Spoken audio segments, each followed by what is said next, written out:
This is a story about napkins. No. This is a story about a father and his daughters. This is Glenpool resident Marty Coleman. He draws on napkins. He started when he lost his job in 1998. He needed a way to express himself creatively while looking for work. So, every morning, he would draw cartoons with quotations on napkins and then put them in his daughters' lunches. So I was unemployed for quite a while, and I had been in the restaurant business for many years before. So I took a restaurant job, I took a sales job at CompUSA, and but I was always there in the morning, and I started making their lunches, and I just started.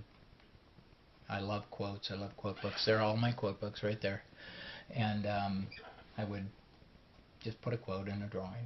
That was it. Just and throughout the year I kept doing that, and kept trying to get a job.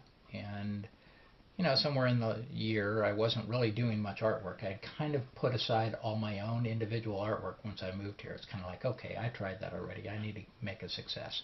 And I had, and then the company went bankrupt. And so I kind of just was a little bit depressed about not having much artwork that I was doing, and that the artwork I was doing was being thrown away. And Only the artwork Marty was doing for his daughters wasn't being thrown away. Marty's second daughter, Connie, surprised her dad on Father's Day while she and her sisters were out of state. The three girls had hidden their presents around the house for Marty. He was quite shocked when he found Connie's present. um, she told me where to find it, and she had a actual napkin that said Happy Dad's Day, and underneath it were all the napkins for the entire year. So she had saved them all without me knowing it. And that was really an incredible present for me. I mean, really incredible. And the emotion of that was profound. And I think it's just the same thing that every parent does. They're just trying to communicate in a real nice, sweet way. I mean, it's really just a variation on a love note that some mom sticks in her kid's lunch. It really is virtually no different in terms of my original idea. But I happen to be who I am, and that person happens to like quotes and can draw. I always start with the quote. I find it first. I just write it at the top. Sometimes I'll write it with a little bit of side space if I have the idea that the words are too long, or that maybe I'm going to put something up there like tall skyscrapers or a sun or a cloud or something.